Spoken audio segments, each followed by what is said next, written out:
Bonsoir chers internautes, nous sommes très heureux ce soir de vous retrouver encore dans notre émission Diffusion Malachie 4. Ce soir, nous allons savoir si vraiment un prophète, un messager ou un homme peut être adorable, parce que nous croyons que Frère Branham est un homme. Nous avons aussi des citations pour montrer au pasteur Bill qu'il est en erreur. Nous allons essayer de montrer des citations parce que les auditeurs, les frères nous ont envoyé des citations pour lire au pasteur Bill, pour lui montrer qu'il est en erreur. Donc ne soyez pas distraits, suivez-nous et que Dieu vous bénisse. Bonsoir pasteur. Bonsoir frère Névi. Comme je l'ai introduit tout à l'heure, nous voulons savoir, est-ce un prophète, un messager ou un homme peut-il être adorable? Parce que nous croyons que le prophète Branham est un homme, mais vous l'adorez. Mais avant cela, pasteur, excusez-moi, il y a quelque chose qui me vient, une question qui me vient en tête. La fois passée, nous avons suivi dans l'émission un jeune du message s'interroge. Il y a un jeune chantre prédicateur qui a tenu des propos injurieux à l'égard des adorateurs du message. Je ne sais pas si vous êtes au courant, bien vous avez appris ça. Oui, j'ai quelqu'un qui surveille ou quelqu'un qui est engagé pour moi pour prendre des informations sur le net et m'informer un peu sur la santé du message. C'est ça, oui. Et il m'a apporté cela, j'ai lu cela. Mais qu'est-ce que vous avez ressenti par rapport à ces propos, un peu des propos qui sont injurieux? Vous avez, si on vous l'a bien rapporté, j'ai lu, moi-même j'ai lu, c'était tellement beaucoup. Ça devait être, je ne sais pas si c'est à Dolisie ou comment. Ils ont eu une rencontre, soit je ne sais pas trop s'il est pasteur. Il a reçu donc des invités et il devait les saluer, les souhaitant la bienvenue. Et après, il s'est mis à injurier, à dire des propos qui ne sont pas propres pour le message. Ça, oui. Vous savez, j'ai lu, il disait que votre souris, votre rat à la maison est plus important qu'un pasteur qui adore Branham. Votre chien, et il est allé plus loin pour dire une bêtise, quelque chose de sale, que votre faux sceptique dans votre WC. Bon, moi, je n'ai pas voulu tout dire, mais pasteur... Non, c'est bien parfois de répéter ça, parce que c'est déjà sur le net. Lorsqu'une pierre est jetée, toutes les pierres ne sont pas inutiles.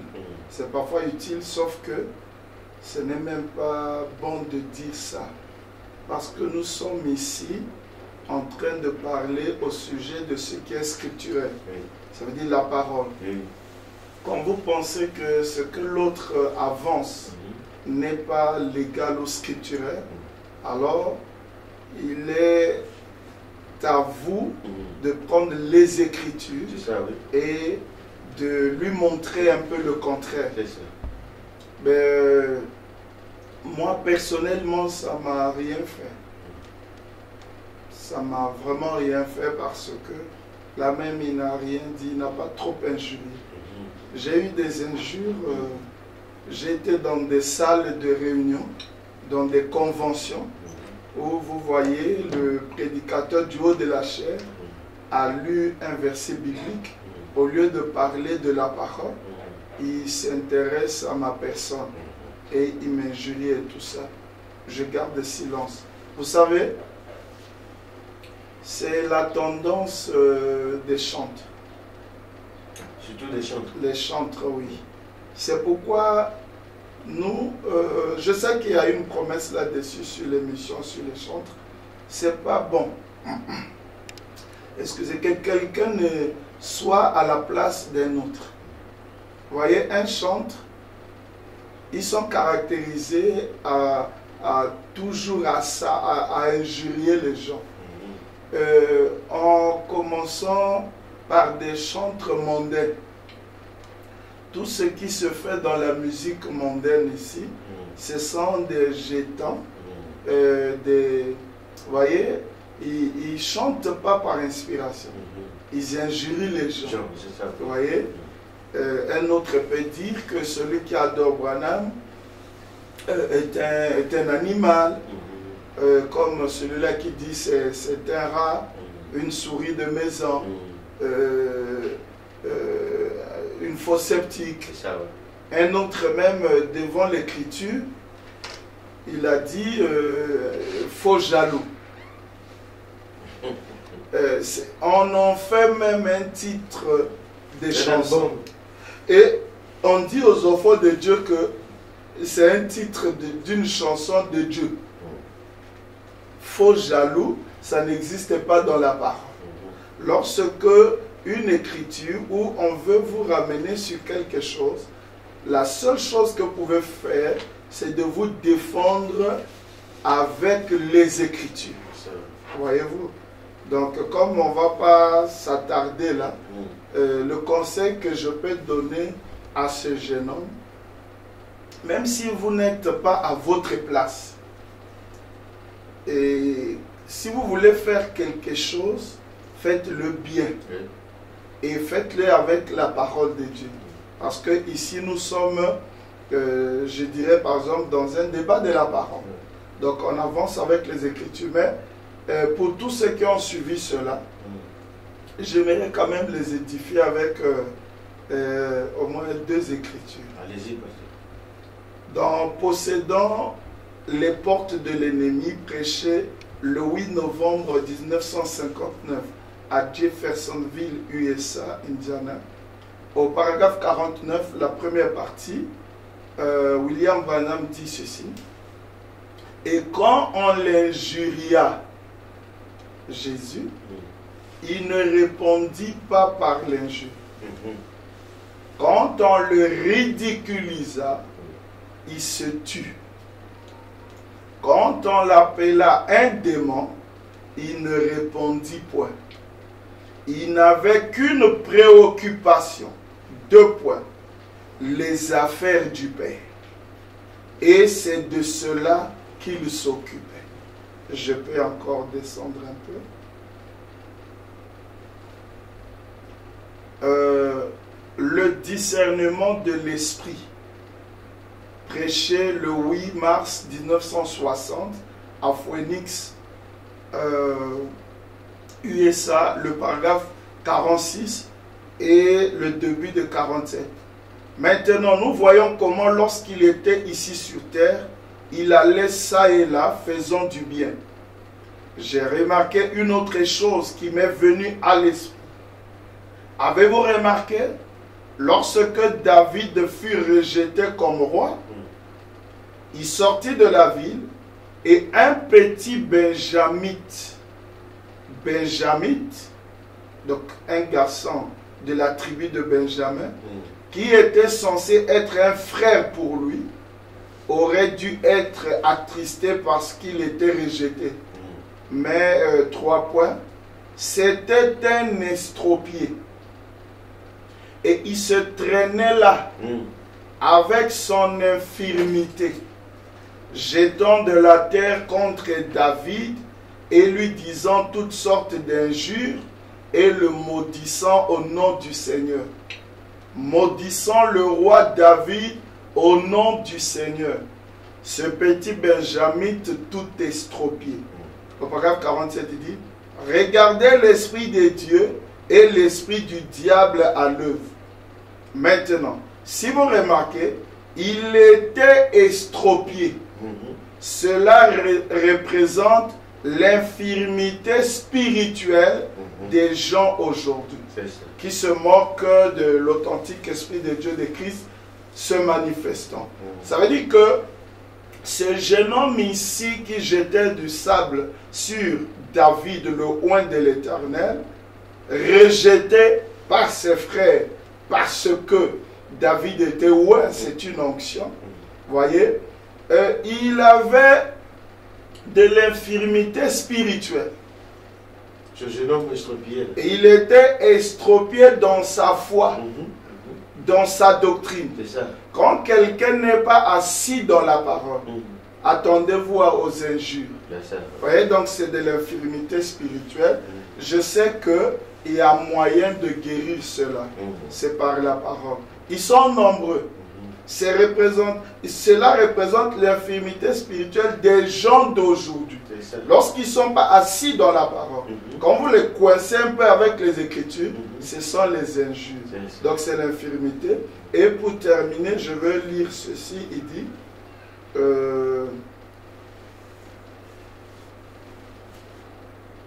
Frère Branham dit dans la brochure, le prophète Élisée, prêché à Chicago, le 23 juillet 1954, le paragraphe 7. Je ne lis pas trop en haut, je lis un peu en bas. Il dit, et quand vous trouvez l'incrédulité, ça s'accompagne de la haine. Et Frère Branham dit, dans là où je pense les pentecôtistes sont faillis, prêché le 11 novembre 1955, le paragraphe 60, au milieu, il dit, si nos vues sur la théologie divergent à des milliers de miles, s'il aime le Seigneur Jésus, il est mon frère ou elle est ma soeur. C'est nous qui avons tracé ces limites.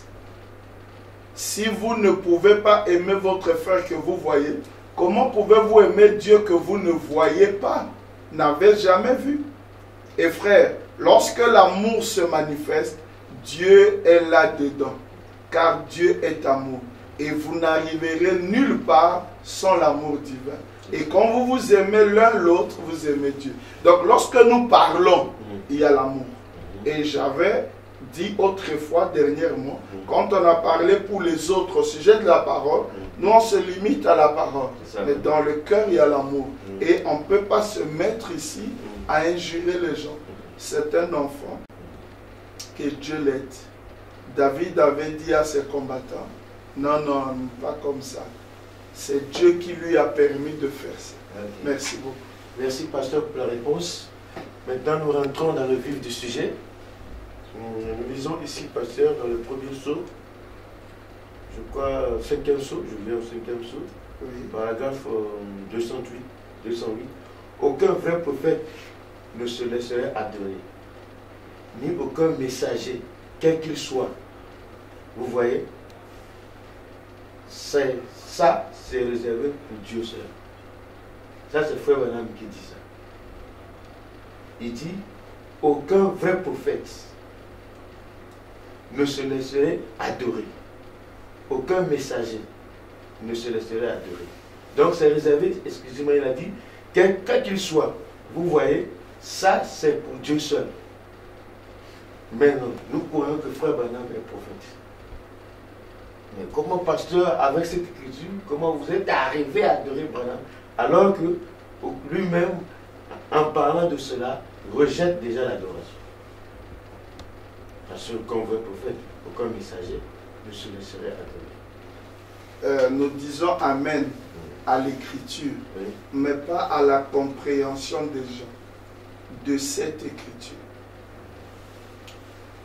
C'est dans le 5e saut, c'est ça? Dans le 5e saut. Je peux voir vos notes. Vous avez noté ça? Oui, il dit, aucun vrai prophète, aucun vrai messager ne peut se laisser être adoré, ne peut accepter l'adoration. C'est réservé pour Dieu. Il dit ça c'est pour Dieu seul. Ça c'est pour Dieu seul. Oui. Amen.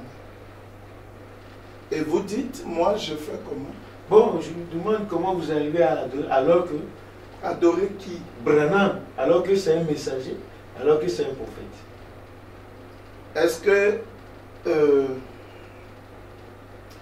du fait qu'il soit messager, du fait qu'il soit prophète, c'est mal de l'adorer? Oui, puisque aucun vrai prophète ne peut jamais se laisser adorer. Et je ne crois pas qu'il accepte l'adoration là, pasteur. Bon, maintenant, je vais faire comprendre. Il y a un couac. Quand nous prenons l'écriture, on doit bien la situer. Si l'écriture sort de son contexte, car la force d'une chaîne est dans son maillon le plus faible. Lorsque vous situez mal une seule écriture, le reste du message, c'est du chinois. William Branham est clair. Aucun vrai prophète, comme Noé, un vrai prophète, ne pouvait pas accepter d'être adoré. On ne pouvait pas adorer Noé. Comme frère Branham. Non, je cite d'abord des vrais prophètes. D'accord. Noé, Jean-Baptiste, ce sont des prophètes, également au même temps les messagers. Et on ne pouvait pas les adorer, c'est tout à fait exact. Mais moi, je peux vous prouver là où on adorait le messager.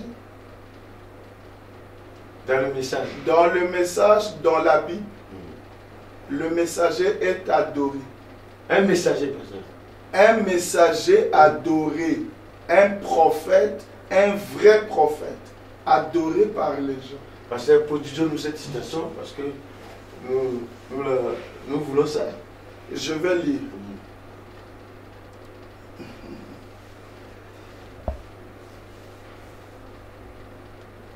Je crois qu'il y a un problème.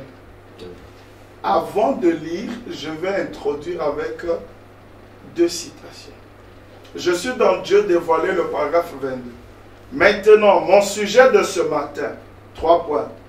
Je mets ma confiance en Dieu qu'il révélera ce qu'il en est. Et chaque fois, si vous qui prenez les bandes et les écoutez, et j'espère et je veux croire que vous avez reçu une compréhension spirituelle de ce que Dieu a essayé de faire voir à l'Église sans le dire carrément ou ouvertement. Vous voyez, c'est quelque chose, parfois, on doit dire les choses de manière à disperser, de manière à amener certains à s'en aller, certains à partir et certains à réfléchir. Mais c'est fait exprès. Il faut que ce soit fait comme ça. Frère Branham dit, nous qui écoutons les bandes, lui pense, il croit que nous recevons aussi une compréhension spirituelle de ce que Dieu a essayé de faire savoir, faire voir à l'Église sans le dire ouvertement. Ne dis pas ça ouvertement. Il ne dit pas ouvertement. Mais il dit ça comment? Mais il y a une manière de dire les choses. Frère Branham dit que, ce message est un hard page. 2, il dit ce message, il faut le lire entre les lignes, pas comme un journal. C'est ça. Il y a question de tirer les conclusions avec ce message. Et il ajoute dans Christ est révélé dans sa propre parole, le paragraphe 94 et 95, quand quelqu'un dit mon pasteur, le docteur tel, lui pouvait le voir si c'était vrai. Il dit Dieu se cache à ton pasteur. Parce que les choses sont prédestinées. Dieu les révèle à qui il veut. Ton pasteur peut lire du matin au soir sans voir. Alors Dieu est bien installé là dans l'écriture. Il peut lire toute sa vie et ne pas voir. Bon, prenons le cas où il y a beaucoup de pasteurs.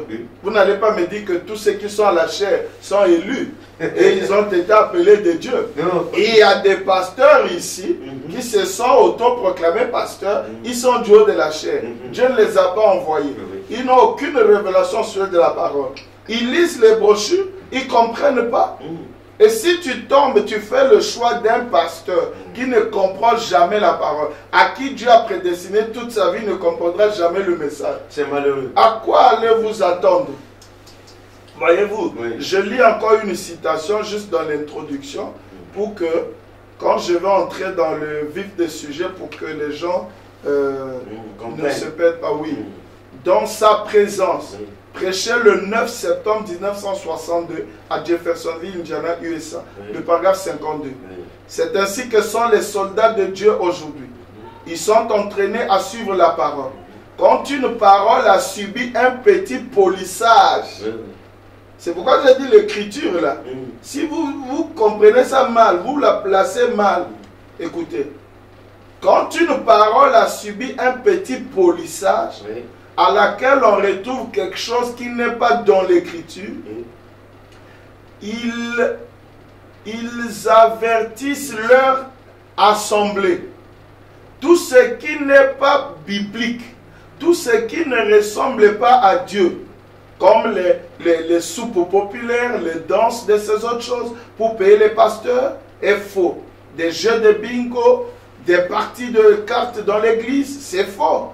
Et la vraie sentinelle sur la muraille, qui s'est déjà trouvée dans la présence de Dieu, 3 points, si elle n'est pas sur la muraille, 3 points, si elle est juste supposée être sur la muraille n'est peut-être pas plus élevée que le reste de la congrégation. Mais si c'est une bonne sentinelle, Dieu l'élève dans des sphères que les autres n'atteignent jamais. Mais il veille sur le troupeau et Dieu le lui exige. L'homme de Dieu qui se tient dans la présence de Dieu et qui sait que Dieu est Dieu et qui sait que Dieu tient sa parole, reconnaît quand Dieu se manifeste, s'accomplit et tient sa parole.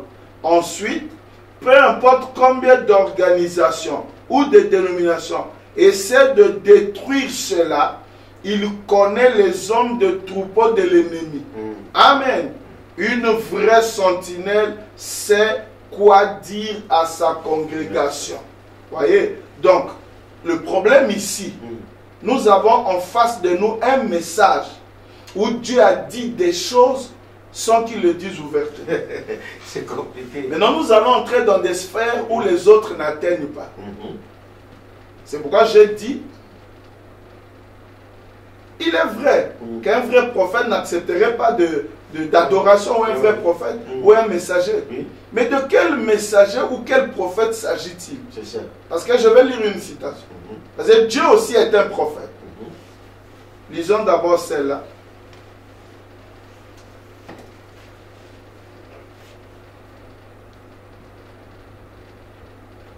Jéhovah Jireh, chiffre romain 1. Prêché le 2 avril 1964 à Louisville. Le paragraphe 174.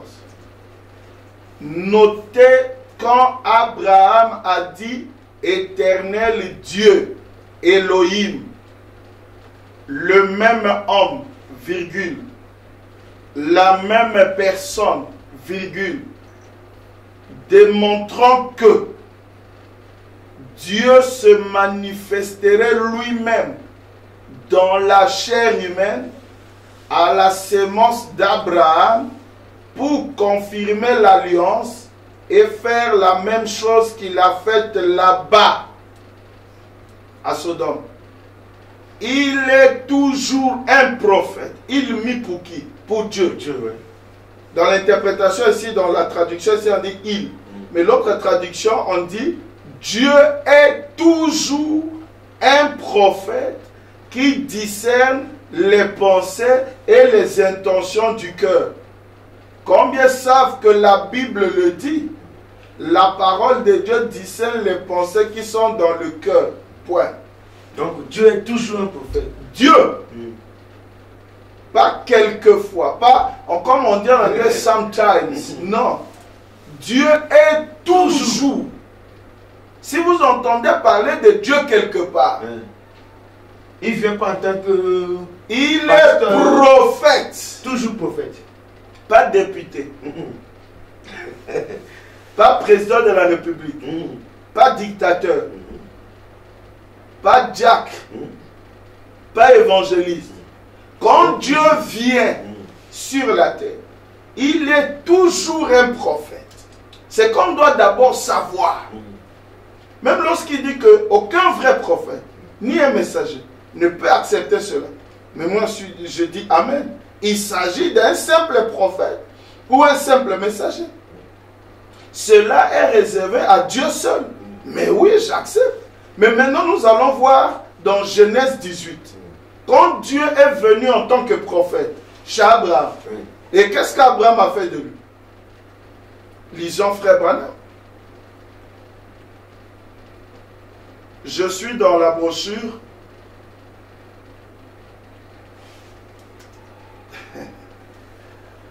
Un procès prêché à Tucson le 27 avril 1964, le paragraphe 68.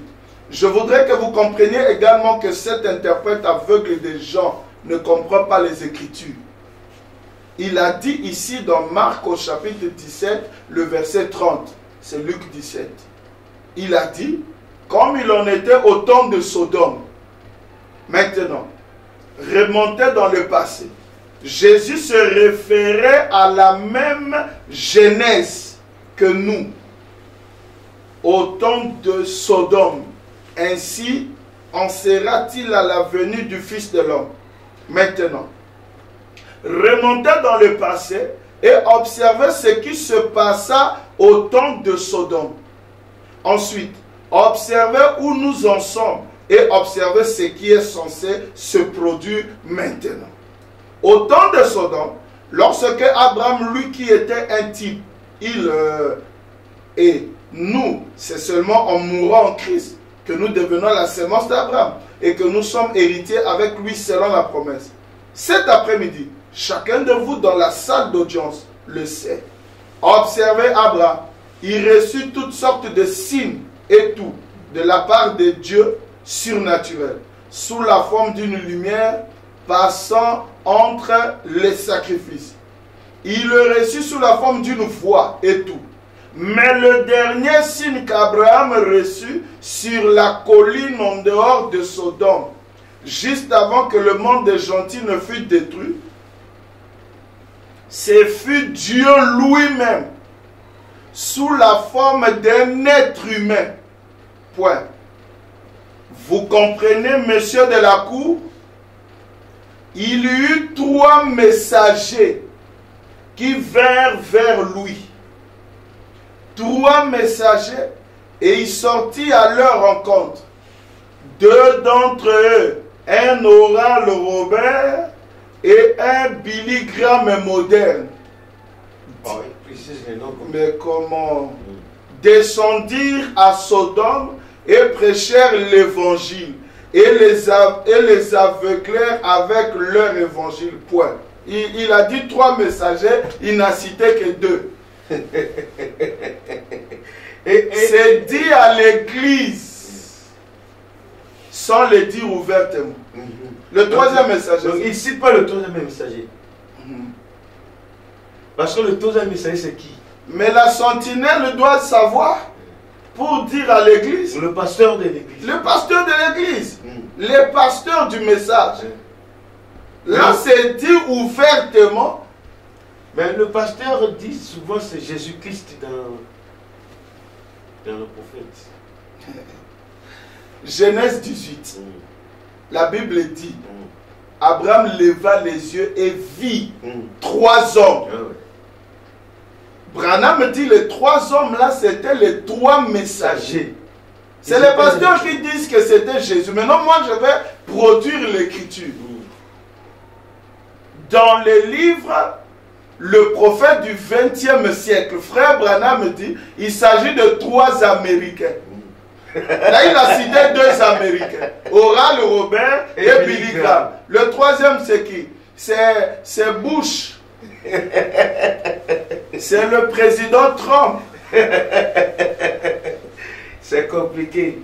Ici, nous voyons qu'ils sont 3. Mais il cite 2. Il cite 2, Oral Robert, Billy Graham qui vont à Sodome. Mais qui est resté chez Abraham? Pourquoi il ne peut pas citer les 3? Mais je vous ai dit, il a dit que c'est fait exprès. Parce qu'il a confiance dans des bonnes, des vraies sentinelles que lui a placées. Donc Dieu fait les choses exprès. Expressément. Jésus l'a fait. Donc il sait que ça, c'est parce que ce que je fais là, c'est pour amourer les autres. Il le fait toujours. Il fait ça exprès. Il le fait exprès pour perdre les incroyants. Mais la Bible dit quelque part que Dieu aime tout le monde et il veut que tout le monde soit sauvé. L'amour de Dieu est lié à la prédestination. Ça, c'est très fort. C'est l'élection. Vous voyez que Oui. le message Oui, on voit ça. est dit d'une manière cachée, mais ouvertement. Peut-être ouvert pour vous, mais pour les autres, c'est pas ouvert. Mais c'est pour le croyant. Dieu se cache toujours à l'incroyant et il se révèle au croyant. Selon moi, de ces trois, puisqu'Oral Robert et Billy Graham, ici il n'y a pas de symbole, ils sont allés déjà à Sodome. Et il précise qu'ils ont prêché un évangile pour aveugler. Cela veut dire quoi? Oral Robert et Billy Graham, dans le thème de leur prédication, c'est quoi? C'est pas Jésus. Mais c'est là où Frère Branham dit dans l'autre prédication, les deux messagers qui sont allés à Sodome ont prêché l'évangile de la croix qui aveugle le croyant. Partout on crie Jésus, Jésus. C'est un évangile qui aveugle les gens. Mais en tout temps, Frère Branham aussi a prêché Jésus-Christ. Lui n'a pas prêché Jésus. Ah bon? Les gens en parlent, moi je n'ai jamais vu ça. C'est pas vrai. Non, au nom du Seigneur, je n'ai jamais vu. Là où Branham a prêché Jésus. Mais toutes les brochures, il parle du Seigneur Jésus-Christ. Non, dis-moi, il parle. Il a parlé aussi d'Élie. Il a parlé de Jean. Mais il finit la prière en son nom, au nom de Jésus-Christ. C'est pas ça, pasteur. C'est un système. C'est un système. Jésus n'a pas fini la prière en son nom.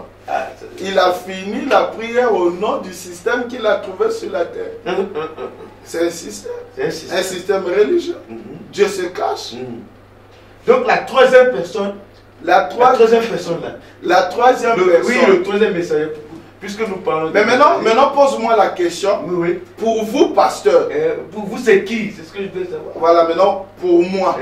Comme on a dit, la bonne sentinelle annonce à son assemblée les choses cachées qu'il a trouvées dans des sphères où les autres n'arrivent pas à pénétrer.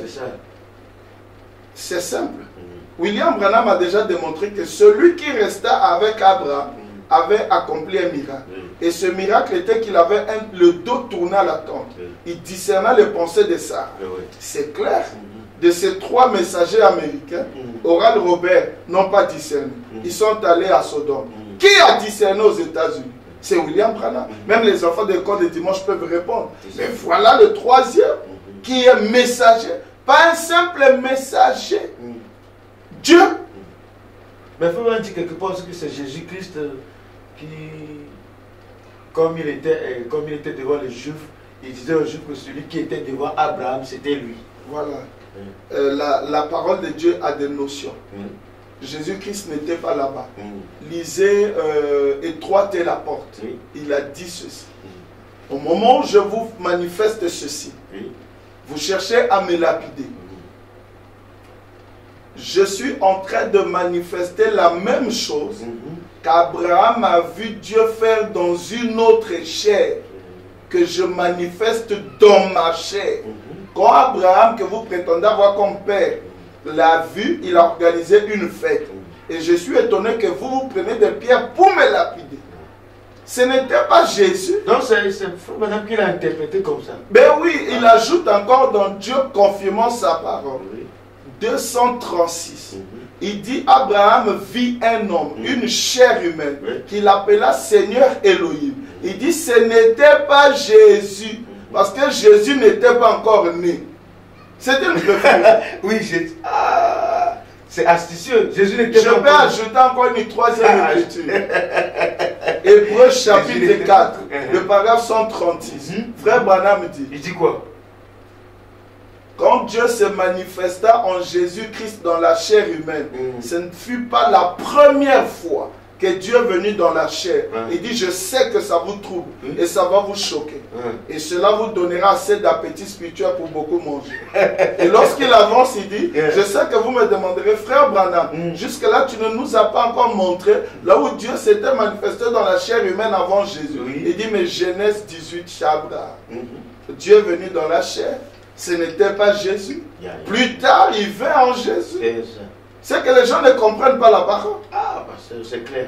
Mais ce Dieu-là qui est venu chez Abraham, C'est fut un messager. Je vais lire l'écriture. Allez-y, pasteur. Je vais lire l'écriture. Allez-y. Parce qu'on ne peut pas donner on ne peut pas avancer des déclarations vaines comme ça, vite. C'est force. Ça. Ah! Allez-y. L'église s'en ira-t-elle avant la tribulation? Prêché le 9 mars 1958 à Jeffersonville. Le paragraphe 52. Puis il parla à l'homme. Point. Donc Abraham parla à l'homme. Je crois que d'une manière ou d'une autre, Abraham savait à qui il avait affaire.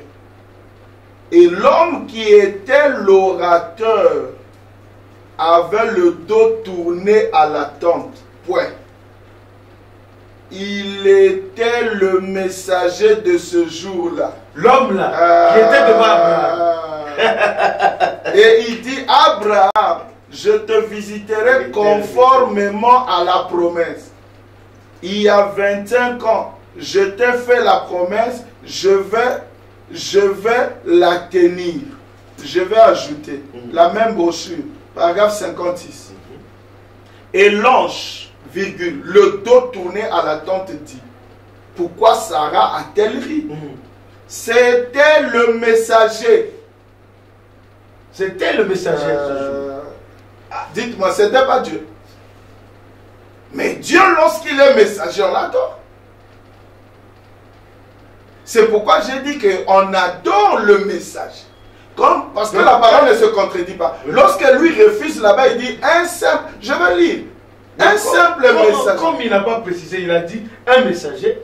Donc, mais il a dit un vrai messager, oui, un vrai prophète. Oui. Il dit cela est réservé pour Dieu seul. Mais quand Dieu est messager, on l'adore. C'est pourquoi si j'adore Branham, c'est parce qu'il n'est pas un simple messager. Il est messager Dieu. Dieu messager. C'est ça. Je peux lire. Allez-y, pasteur, c'est très important. Oh, comprenez-vous de quoi je parle? Quelle sorte de télépathie mentale était-ce? Ça, c'est les injures des gens. Avec le dos tourné à la tente. Et elle, tout en étant à l'intérieur, sourit, il dit, pourquoi a-t-elle ri? Il le savait. Et c'était cela le dernier message avant que Sodome et Gomorrhe ne fussent brûlés. Point. Écoute, frère, il attire l'attention. Si vous entendez cela ce soir, c'est maintenant le dernier message avant que le monde ne soit brûlé. Voyez-vous la nature de l'ange qui était cet ange? Ange, ce n'est pas messager, c'était Dieu. Branham a discerné les pensées du cœur. Il a tourné le dos. Oral Robert et Billy Graham sont allés à Sodome. Genèse 18 est accompli. Et Branham, ce n'est pas un simple messager. Est-ce qu'un simple messager peut avoir la colonne de feu sur sa tête? Un simple messager peut discerner les pensées. Quand vous trouvez un prophète discernant les pensées, tournant le dos à l'église, c'est Dieu sous la forme d'un prophète. C'est pourquoi j'adore William Branham, ce n'est pas un simple prophète. Je vais ajouter l'écriture. Il n'y a pas que Elohim dans Genèse 18 qui fut messager. Jésus, lorsqu'il est venu, il était messager. Jésus aussi. On adorait le messager Jésus, le prophète, pendant 2000 ans. Écoutez, le temps est le signe de l'union. Prêché le 18 août 1963 à Jeffersonville, le paragraphe 63. Cela sonnait bien. Mais qu'est-ce qu'ils avaient fait? Le constructeur de la maison était là, sous la forme d'un humble charpentier galiléen. On parle de qui? Jésus-Christ. Et ils le rejetèrent. Alors que Dieu l'avait confirmé comme étant son messager de l'heure. Jésus-Christ. Ah, le message. Vous comprenez qu'on peut adorer le messager de l'heure, mais de quel messager s'agit-il? C'est ça. Pour mes frères et sœurs ou bien les auditeurs qui ont envoyé des messages, qui ont envoyé des questions plus tôt, vous êtes ensemble avec moi, vous écoutez les réponses. C'est seulement... J'ai encore une écriture. Bon, allez-y, pasteur. Jéhovah j'irai toujours, chiffre romain, 2 avril 1964, 152. La promesse pour la faire s'accomplir n'a jamais été telle dans tous les âges. Oui. Nous n'avons jamais eu cela auparavant. C'est ce qu'on a aujourd'hui. C'est ça. Fouillez l'histoire. Cela ne s'est jamais vu. Et où est-il supposé aller dans les derniers jours? À l'église élue. Pas à Babylone. Pas à Sodome. Ils ont eu leur messager. Mais le Saint-Esprit est le messager pour l'église élue. Virgule. Ce soir. Virgule. Dieu habitant dans la chair humaine. Virgule. Se dévoilant. Virgule. Le discerneur. Virgule. La parole qui discerne les pensées, les intentions du cœur. Ah! Ce soir. Ça, donc, le messager là est le Saint-Esprit. Le Saint-Esprit. Le discerneur. Il est le discerneur. Quand on a, il faut faire la différence entre celui qui a discerné les pensées du cœur et le discerneur. Quand on fait quelle appelle différence? Parce que Jésus aussi a discerné les pensées. Mais il n'était pas discerneur. Pourquoi? Il a discerné les pensées du cœur. Mais il n'était pas discerneur. Vous voulez dire quoi par là? Quelqu'un peut toucher le volant de la voiture 2 ou 3 fois, mais il n'est pas choqué. Ah! Là, vous voulez dire que lui, c'est pas moi, je vais produire l'écriture. Pasteur. Christ est révélé dans sa propre parole. Oui. Le paragraphe 141. Frère Branham dit, remarquez, le Fils de l'homme, là-bas dans l'Ancien Testament, c'était Jésus-Christ incarné. Quand il est venu Chabra, il s'est manifesté potentiellement pour quelques heures. Et plus tard, il vint et naquit sur la terre sous la forme du Fils de Dieu, Jésus-Christ. Et cela fut manifesté pour quelque temps. Mais il a promis qu'au temps du soir, il viendrait dans la plénitude de son esprit. Ça sera la plénitude. Là-bas, c'est dans Genèse 18, c'est quelques heures. Avec Jésus, c'est 3 heures et demie. Même dans les 3 heures et demie, frère Branham dit dans la brochure, la piscine de Bethesda, où Jésus n'a discerné que 3 ou 4 fois, mais pas avec précision. Pas avec précision. Il tâtonnait, il pouvait même dire en groupe, vous êtes guéris. Lisez ses frères Branham. Mais maintenant, lui, on l'appelle discerneur. Parce qu'il fait ça au volant de la voiture. C'est dit, c'est ce que lui il est. C'est sa nature, c'est son attribut. C'est lui au fait. Genèse 18, Jésus-Christ, c'était juste les types et les ombres au sujet de celui-là. Remarquez, Peregrine, à Tucson, lui, à Jeffersonville. Vous savez que j'étais à Jeffersonville et je suis allé à Tucson. Vous savez comment ça s'est la distance. Peregrine en train de blâmer sa femme la nuit à Tucson. Lui, là, à Jeffersonville, le téléphone sonne chez Peregrine. Peregrine va y prendre le combiné et frère Branham dit que Dieu te bénisse mon frère. Il dit, ah frère Branham, comment allez-vous? Il dit, je vais bien. Il dit, on ne blâme pas la femme comme ça. C'est pas vrai. C'est comme s'il était à côté. Peregrine dit, frère Branham, vous êtes à Tucson? Il dit, je suis à Jefferson. Je serai là la semaine prochaine. Et il ne faut jamais blâmer la soeur de la soeur. C'est compliqué. Il est à la maison. Billy Paul à l'école. Son directeur le blâmant dans son bureau. Et il chasse Billy Paul en le blâmant, le ridiculisant. Le téléphone sonne. Le téléphone du directeur. Et il dit, monsieur le directeur, bonjour. Je suis le papa de l'enfant que tu viens de blâmer. Billy Paul Branham. Attention, il ne faut plus revenir là-dessus. J'étais pour lui à la fois père et mère. Le directeur avec son téléphone, son combiné, il jette les yeux dehors. Billy Paul partait vers la classe. Mais il n'a pas compris comment. Mais qu'est-ce qui s'est passé? Qui a signé? Qui a signalé Il n'y avait pas de téléphone portable, s'il te plaît. On dit que Billy Paul a envoyé un SMS à son père. C'est le discerneur de pensée. C'est lui le messager. C'est pourquoi nous l'adorons. Ce n'est pas un simple messager. Hein? Ce n'est pas un simple messager. Ce n'est pas un simple prophète. J'avais une citation à ajouter, ou soit je continue avec la question. Je peux encore donner une ici, parce que les gens peuvent dire que pour Jésus, on a donné seulement une seule écriture. Moi, je ne suis pas dans la chose de... Pour croire quelque chose, il faut beaucoup de citations. Non, même un simple type, quelqu'un croit. Il dit ici dans la parole par la sémence originelle, partie 2, hein, paragraphe 241. Écoutez, laissons de côté une partie, 3 points. Les messagers de Dieu ont toujours été rejetés. Point. Le croyez-vous? Moïse fut rejeté. Point. Est-ce vrai? Jésus fut rejeté. Point. Et Luc dit dans Luc 17, si vous voulez l'inscrire, bon, rejeté. 1 Samuel 8, 7. Le message de Dieu fut rejeté. Dieu avait un messager, un prophète appelé Samuel. Le croyez-vous? Il le rejetait, lui et son message. Ils prirent le monde. Il a cité, les messagers sont toujours rejetés. Il cite Moïse, qu'on ne peut pas adorer. Il cite Jésus, qu'on a adoré. Et il cite Samuel, qu'on n'a pas adoré.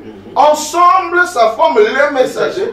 Mais, au milieu de ces messagers, c'est à nous de savoir de quel type de messager il s'agit-il. Tout le monde dans le message reconnaît que Branham n'est pas un homme simple. Comme vous dites, pas un homme simple. Mais ce n'est pas un messager simple. C'est ça le problème. D'accord, monsieur. Je ne sais pas. Et dans le premier saut, paragraphe 346, Branham dit, je suis prêt à appeler frère n'importe quel homme qui veut être un frère. Je suis prêt à l'appeler révérend s'il veut qu'on lui donne ce titre. Mais pour ce qui est d'adorer un homme, ça, c'est réservé exclusivement à Jésus-Christ. Pour ce qui est d'adorer un homme, ça, c'est réservé exclusivement à Jésus-Christ. Comment vous analysez cette citation? Parce que c'est un frère qui a envoyé cela. Il dit, Pasteur Bi, je l'aime beaucoup, mais produisez-lui cette citation, on va voir comment il va se défendre. Parce que là, frère Branham, étant un homme, ne peut pas se faire adorer. Lui-même a précisé, c'est exclusivement pour Jésus-Christ. Merci pour la question. Oui. Et d'abord, je tiens à remercier tous ceux qui s'intéressent à la parole et qui nous posent des questions. C'est ça que Dieu bénisse. C'est vraiment très instructif. Et ça, moi aussi, ça me pousse encore mieux méditer la parole. C'est ça. Vous savez que la citation est bien lue mais mal comprise. Non, c'est pas vrai. Elle n'est pas dit qu'on ne comprend pas ce qu'on lit. C'est clair. Il dit, mais pour ce qui est d'adorer un homme, ça, c'est réservé exclusivement à Jésus-Christ. Et vous me posez la question de savoir, Branham est un homme, oui, donc on ne peut pas l'adorer. En conclusion, c'est ce qu'il a dit. Il dit non, dites ça au pasteur. Branham, c'est un homme. Lui-même dit que c'est Jésus-Christ. Lui, on ne peut pas l'adorer. C'est pas ça, pasteur. C'est mal compris. C'est mal compris. Frère Branham, je peux le dire, oui.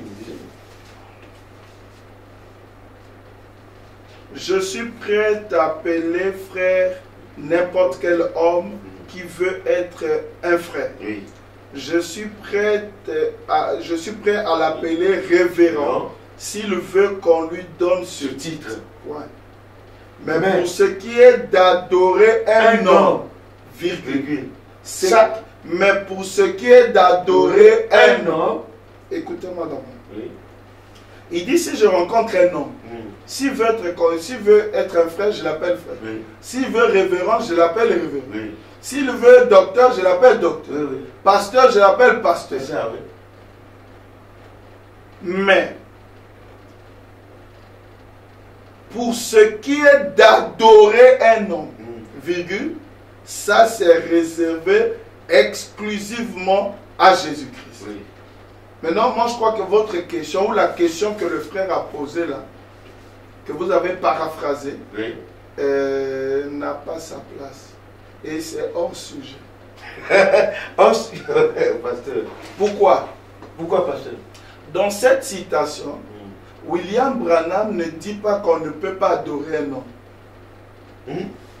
William Branham dit ceci. Pour William Branham, un homme peut être adoré, mais s'il y a parmi les hommes un homme à adorer, ce serait Jésus-Christ. Ah, quand tu dis ça, c'est réservé exclusivement à... Écoutez la phrase. Mais pour ce qui concerne, mais pour ce qui est d'adorer un homme. Or, il a dit, je peux l'appeler frère, révérend. Ça veut dire, ce révérend, ce pasteur-là, s'il veut des honneurs, je peux même ajouter révérend, archevêque, ancien. Mais s'il veut l'adoration, non. Parce que parmi les hommes, s'il y a un homme à adorer, pour ce qui est de l'adoration, cela est réservé à Jésus-Christ exclusivement. Bon, si nous comprenons tel que vous venez de l'expliquer, voilà. Mais non, il a dit à Jésus-Christ, pas à Branham, pas à lui-même. C'est tel que ce que nous venons de voir. Lui ne refuse pas qu'on ne peut pas adorer un messager. Mais il dit, un vrai messager ou un vrai prophète n'accepterait pas cela. Mais il ne s'arrête pas là, il dit, mais Dieu. C'est réservé seul pour Dieu. Oui, c'est ça. Maintenant ici, c'est presque identique. Ça, oui. Un homme, non. Pas un simple homme. Mais Jésus-Christ. Je reviens encore à Genèse 18. Abraham vit des hommes. On a parlé autrefois qu'Abraham adorait un messager ou un prophète, mais qui était Dieu. Mais ici, Abraham adorait un homme qui est Dieu. Jésus aussi fut un homme. Les pharisiens ont dit dans Jean chapitre 10, toi un homme comme nous, veux-tu te faire égal à Dieu? La question c'est de savoir de quel type d'homme s'agit-il? Quel homme on peut adorer, quel homme on ne peut pas adorer? Donc, moi je crois que Branham, oui, moi je crois que Branham est un homme, mais pas l'homme comme vous pensez. C'est pourquoi je l'adore. Il est le type des hommes qu'on adore. Il y a des hommes qu'on doit adorer. Dans la Bible, Abraham, notre père dans la foi, a vu un homme discernant les pensées. Mais c'était Dieu. Mais comme tu me dis c'était Dieu, Abraham a su que c'était Dieu comment? C'est par ainsi. Est-ce que c'est parce qu'il s'habillait comme Dieu? Est-ce que Dieu a un accoutrement? Abraham l'a reconnu, le message dit, par le signe qu'il a accompli. Mais si Pierre a adoré un homme comme lui, c'est parce que Jésus a accompli le même signe.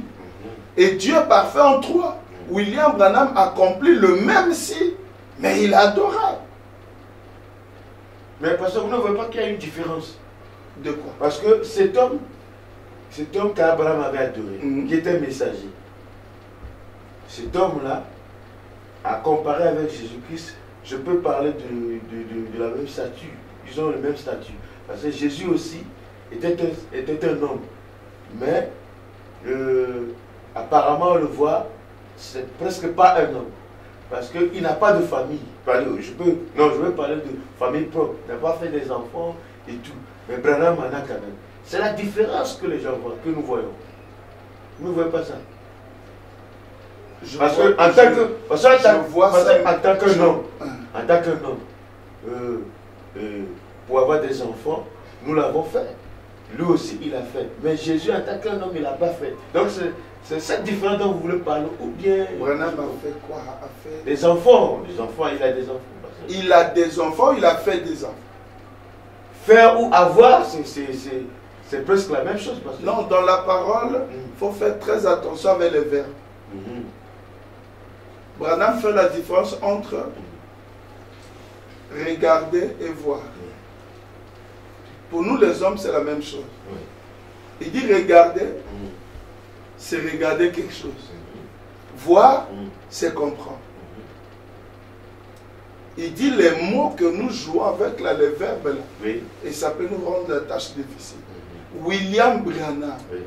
n'a pas fait les enfants comme toi et moi. Tu es marié, non? Oui. Tu as l'anneau? Oui. Moi, je suis marié, j'ai l'anneau. Oui. Tu l'as déjà vu avec l'anneau? Non. Non. Tu sais pourquoi? Parce que ça, c'est fort. Je vais encore te révéler quelque chose. Quelle était la mission d'Adam au jardin d'Éden? Mon frère qui a posé la question, suis-nous bien. Adam, Dieu lui a dit, multiplie-toi. Sois fécond et multiplie-toi. Frère Branham dit, comment est-ce que Adam allait se multiplier? C'est très capital ça. Adam ne devrait jamais toucher sa femme. Vrai ou faux? Sa femme allait concevoir par la parole. C'est la forme originelle par laquelle Adam allait se multiplier. Parce que c'est de la même manière qu'il est aussi venu sur la terre. Lui-même. C'est ça. Mais il allait faire des enfants, pas par la chair, mais prononcer la parole. Dire, Ève devient enceinte. Ève accepte et elle conçoit. Et elle met au monde. Satan l'a dévancé et la chute est venue. Quand la chute arrive, une volonté permissive de faire les enfants est donnée aux hommes. C'est par cette volonté que toi et moi, nous continuons à faire les enfants. Mais Frère Branham dit, Dieu n'a pas abandonné son plan originel. Lorsqu'il trouve une femme qui a la foi à la place d'Ève, il vient, il envoie l'ange Gabriel pour dire, Marie, tu deviendras enceinte. Marie dit qu'il me soit fait selon ta parole. Et Marie a conçu de la parole de l'ange, il a eu Jésus-Christ. C'est comme ça. C'est là où on dit que, Frère Branham dit, Adam a chuté de la parole. Il n'a pas accompli sa mission. Maintenant, quand Jésus vient, en tant que second Adam, sa mission c'était de relever Adam, de racheter. Les gens comprennent toujours ça mal. Ils pensent que c'était d'aller mourir à la croix. Est-ce que Adam lui avait donné la mission de mourir à la croix? De se multiplier. Il a chuté. Et lorsque Jésus vient, le problème qu'on avait demandé à Jésus, c'était de relever son frère. Comment allait-il le relever? Là où l'autre a chuté, et lui devrait donc accomplir la mission. Donc ce serait à Jésus de se marier, de prendre la femme et de ne pas la toucher, de prononcer la parole. Que la femme de Jésus conçoive. Je ne parle pas de la femme spirituelle, l'église. Une femme naturelle. Parce que Dieu l'a proposé à Jésus et Jésus a jeté l'éponge. Dans les adoptions, Frère Branham dit, Dieu, le Saint-Esprit appelle Jésus à l'écart. Il dit, tu es un homme, tu as l'âge maintenant, marie. C'est faux. Message. Marie-toi.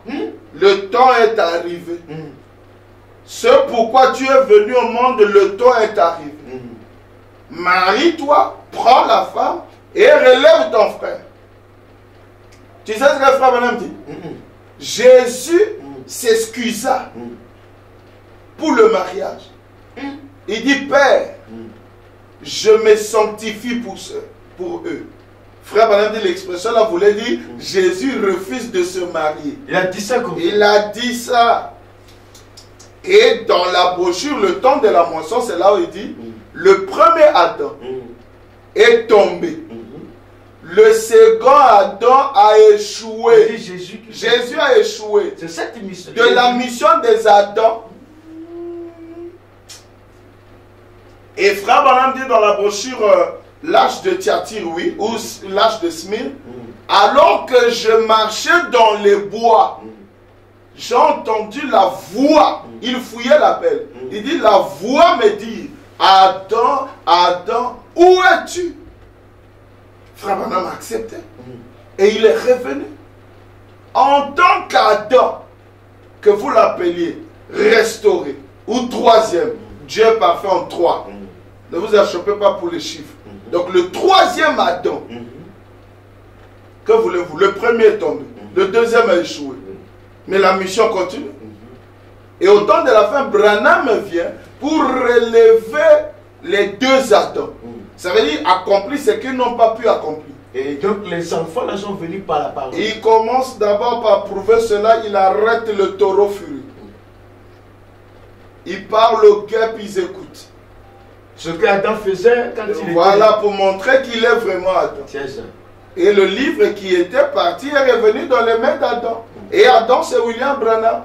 Mais maintenant, il était maintenant question de relever le défi. Satan cherchait qui pourra le faire. Et voilà William Branham qui était sur le terrain. Il prononce la parole. C'est fort. Et la femme a conçu. Et a mis au monde des enfants. Ça, ce n'est que Dieu qui pouvait mettre ça quelqu'un. Mais c'est cela parce que quand je l'ai prêché une fois, quelqu'un m'a dit, vous dites que frère Branham est né sans péché. J'ai dit oui. C'est pas moi, c'est frère Branham lui-même. Dans Shalom, pas du 12, mais du 19. Frère Branham dit, saviez-vous comment les Adams naissent? Le premier Adam n'avait ni père ni mère. Le second, ni père ni mère, Jésus-Christ. Il dit, il dit savez-vous? Savez-vous comment les Adams naissent? Donc, en voyant la manière dont les autres étaient nés, vous devez savoir comment celui-ci est né. Maintenant, écoute comment il est dit. Le premier Adam n'avait ni père ni mère. Oui. Le second n'avait ni père ni mère. Oui. Au lieu de dire le troisième, il dit autre chose que cela ne marchera pas. Autre chose. Il le dit à l'église. Il dit autre chose que cela ne marchera pas. Ça veut dire que s'il n'est pas exactement comme les autres, ça ne peut pas marcher. Ça ne peut pas marcher. Donc, Branham étant Adam, il n'a ni père ni mère. Il est immaculé conception. Maintenant, le problème se pose. Est-ce donc Branham, lorsqu'il crée ses enfants, donc dans ce cas, Billy Paul, Joseph et les Sarah et tout, donc ils sont aussi immaculés. J'avais dit à l'homme là, non. Il dit, mais non, frère Branham, s'il est immaculé, eux ils doivent être immaculés. J'ai dit, ce que tu dis là, c'est l'écriture ou ta pensée? Parce que moi j'ai l'écriture. C'est fort. Moi j'ai l'écriture. Le problème c'est que les gens ne sont pas disposés pour recevoir la parole. C'est ça. Ils n'écoutent pas pour apprendre, mais ils refutent même au moment où ils ne connaissent rien. Et tout ce que les gens avancent là, ce sont leurs pensées. Frère Branham parle de la vitamine R. Donc la première lettre du mot raisonnement. Tous ceux qui ne croient pas, ils sont riches en vitamine R. En raisonnement. En raisonnement. Oh non, si donc Branham est Dieu, il est le Messie, comment il a eu les enfants? Jésus n'a pas. Est-ce que vous avez une écriture qui dit que Dieu ne peut pas avoir les enfants? Il y a une écriture. C'est un critère. pour disqualifier Dieu. Mais ce sont des raisonneurs. Je vais lire la citation où un immaculé peut mettre au monde les non-immaculés. C'est là. Ah. Allez-y, pasteur. Ah, donc Adam, quand il avait mis au monde, non. Allez-y. Vous allez suivre la question. Allez-y. Un monsieur pose la question à William Branham. Ah ouais. Pas les enfants qu'Adam a mis au monde étant dans la chute. Non, ça c'est les enfants. On pose la question. Avant la chute, est-ce qu'il était-il capable qu'Adam mette au monde les enfants naturellement et par que la parole. Oui, par la parole, et que ces enfants-là soient différents de lui? Branham dit oui. Le message. Moi, mon frère internaute, j'espère que tu suis. Moi, que le Seigneur soit avec toi pour bien comprendre les choses. Au lieu de chercher la parole, les gens prennent des comparaisons. La comparaison, ce n'est pas la parole. C'est ça, oui. Je suis dans la brochure La clé pour la porte. La clé pour la porte. Prêché dimanche 7 octobre 1962 à Jeffersonville, Indiana, USA. Le paragraphe 123. L'autre jour, quelqu'un m'a posé une question disant, Frère Branham, si y aurait-il une différence entre Adam et Ève et leurs enfants aujourd'hui, s'ils étaient tous nus et qu'ils marchaient dans leur corps, seraient-ils identiques? C'est bien posé cette question. C'est bien posé. S'ils étaient nus, ne connaissant pas, ils mettent au monde des rien du tout. Est-ce qu'il y aura la différence entre le corps d'Adam et leurs enfants? Il dit 124. Oui. J'ai dit non. Nous revenions à la maison après la chasse à l'écureuil. Frère de moi, ainsi qu'un groupe d'autres personnes. J'ai dit non, ils ne seraient pas identiques. Il a dit, voulez-vous dire qu'Ève ne serait pas une femme comme ses filles et qu'Adam ne serait pas un homme comme ses fils? J'ai dit à beaucoup d'égards, oui, mais pas à tous égards sur le plan physique. Pas physiologique. Ils seraient des hommes. Donc, ils peuvent être même taille, même visage, ils sont tous les membres du corps identiques. Mais la constitution. Mais c'est compliqué. Donc, ce qui veut dire, pasteur, clair et net. Donc, Branham. Écoute, il continue. Il a dit, quelle serait la différence? Oui. J'ai dit, ils n'avaient pas de nombril. Ils ont été créés. C'est exact. Ils n'étaient attachés à rien. Tant que ça concerne tout ce qui est né dans ce monde, ça montre que c'est un renégat pour commencer. C'est vrai. J'ai dit, assurément, il y a une différence. Eux n'avaient pas de nombril. Ils n'étaient pas attachés à une quelconque forme pour venir ici. Vous voyez, c'est Dieu qui les avait créés. Maintenant, si eux, les enfants là, sont créés dans le ventre, ils doivent avoir les nombrils. Ils ont les nombrils. C'est ça. Il y a la différence entre Branham et ses enfants. Parce qu'il est créé de ce côté-ci. Il y a déjà la chute. Parce que ces enfants-là, après, ils vont se marier, feront les enfants. C'est ça. L'immaculé s'arrête à William Branham. C'est ça, c'est clair. Est-ce que vous comprenez? Oui. Mais c'est clair. Branham a créé Billy Paul. Il a créé Joseph, Sarah, Becky. Mais vous voyez, Sharon. Ça, c'est difficile à accepter. La parole a été toujours difficile. Même les pharisiens disent au temps de Jésus, cette parole est dure. Qui pourra la... C'est ça. Merci beaucoup, pasteur. Vraiment, nous sommes très honorés par ces réponses. Il y a une chose, pasteur, j'ai suivi. Bon, je ne peux pas donner le nom du pasteur, mais je l'ai suivi. Il a dit, Abraham avait H-A-R. comme Branham. Mais Abraham n'était pas adoré. Donc n'adorait pas William Marion Branham. Il a donné l'écriture. L'écriture, mais ce qui est vrai, Abraham avait H.M. Son nom avait H.M. Oui, ça on connaît. Lorsque lui dit, Abraham avait H.M., il n'était pas adoré, n'adorait pas Branham. C'est une écriture. Non, c'est pas une écriture. C'est sa conclusion.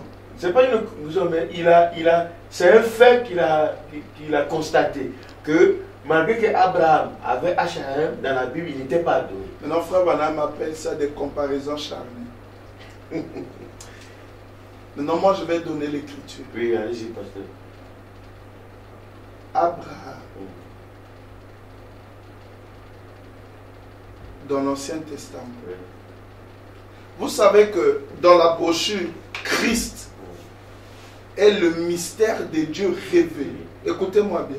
Christ est le mystère de Dieu révélé. Au sujet de Dieu qui est révélé. Frère Branham dit ceci. Depuis avant la fondation du monde, Dieu avait un mystère caché.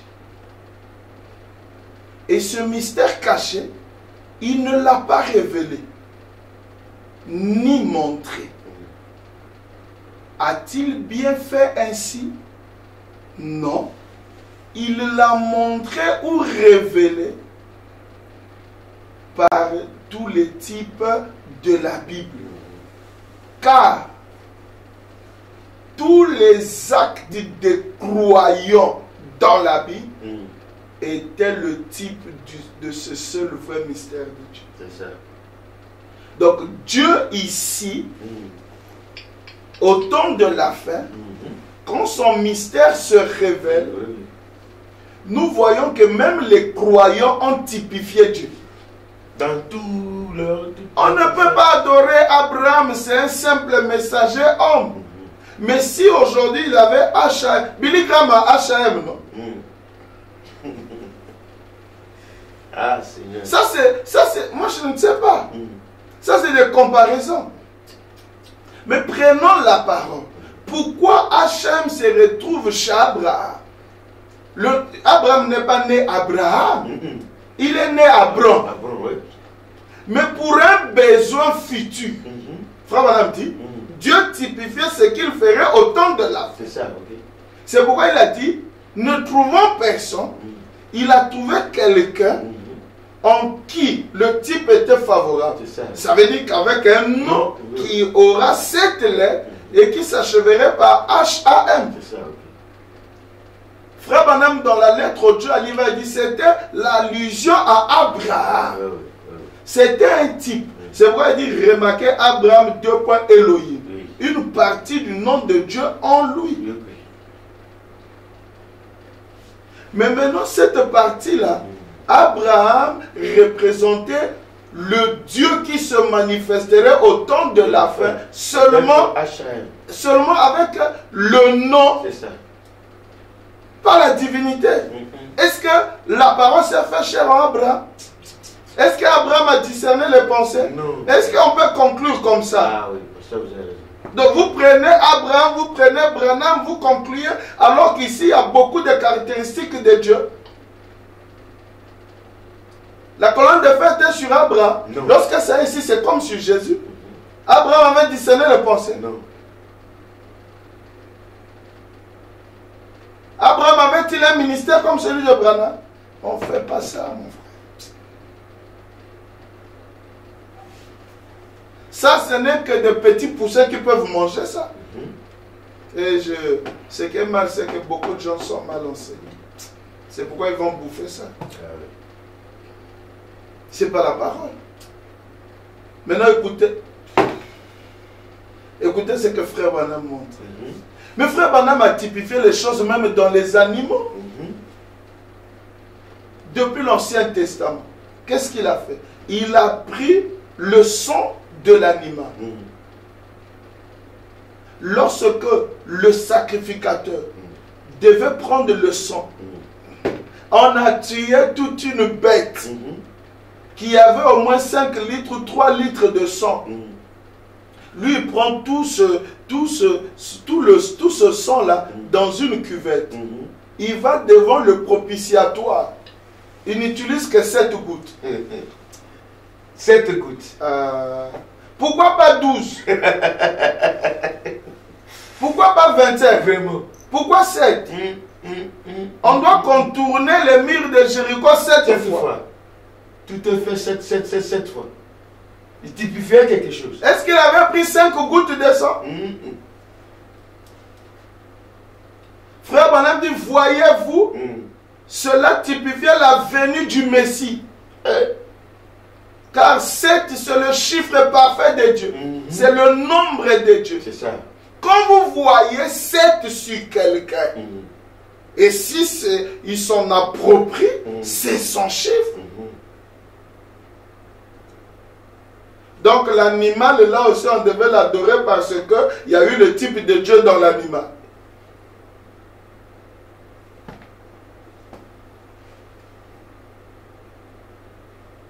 Mais on doit se poser la question.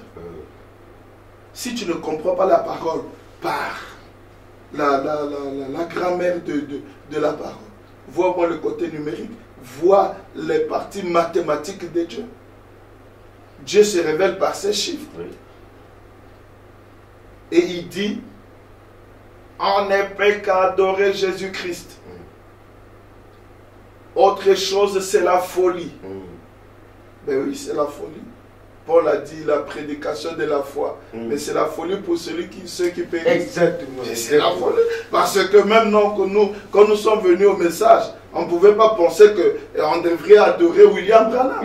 Mais on a juste suivi la parole. Quand la parole vous conduit, laissez-vous être, soyez flexible. Soyez conduit par la parole. Même Jésus dont les gens, vous voyez la citation là, vous avez lu là, c'est réservé 6 fois. Quand il est question d'adorer un homme, c'est réservé exclusivement à Jésus-Christ. Les gens comprennent ça mal. Et ils pensent qu'il n'y a que Jésus qu'on doit adorer. Comme il y a le mot exclusivement. À qui? Parce qu'il était le modèle de l'homme à adorer. Mais ce que, selon la parole, après Jésus, il n'y aura-t-il pas un autre homme à adorer? Quand les gens prennent exclusivement, donc il n'y a pas un autre homme. Moïse demande à Dieu, quel est ton nom? Il dit, je m'appelle Jésus. C'est mon nom. D'éternité en éternité. C'est comme c'est l'éternité, c'est fini. Mais quand Jésus arrive, les pharisiens disent, non, nous avons la citation claire. Pierre leur dit, le nom de Dieu a changé. Ils ont dit non. Ici, dans Exode, Moïse avait demandé, il a vu Dieu face à face. Dieu a dit, mon nom d'éternité en éternité. C'est pourquoi nous on priera, c'est mon nom de Jéhovah. Jéhovah éternel. Mais ils ne savaient pas que le nom a changé. Des déclarations sont limitées dans les dispensations. Il y a des déclarations ici très fortes dans la parole. Sauf que c'est limité avec leur dispensation. Quand la dispensation passe, toutes ces déclarations-là passent. Une déclaration telle que un homme qui serait baptisé autrement que par le baptême au nom de Jésus, ce serait un baptême adultère. Mais parce que le baptême au nom de Jésus fut le baptême, le vrai baptême chrétien. Mais quand la dispensation chrétienne passe, il passe avec cette déclaration. Nous sommes dans la nouvelle dispensation. Ça, c'est tout un enseignement, c'est difficile. Mais c'est ça. Les gens doivent comprendre. Il faut un pasteur éclairé. La sentinelle que Dieu a placée. Et Frère Branham dit, dans la brochure sentinelle qu'on est donné, il dit, Dieu ne place pas une sentinelle aveugle sur sa tête. Mais si la sentinelle aveugle, vraiment... C'est pourquoi, quand vous voyez les sentinelles aveugles, ce n'est pas Dieu qui l'a placé. Dieu ne l'a pas sentinelle placé. Encore aveugle, mais c'est... Je vais lire une citation pour éclairer les gens, pour ne pas qu'ils se perdent. Oh non, mais Jésus-Christ, c'est lui exclusivement. Écoutez. C'est ça.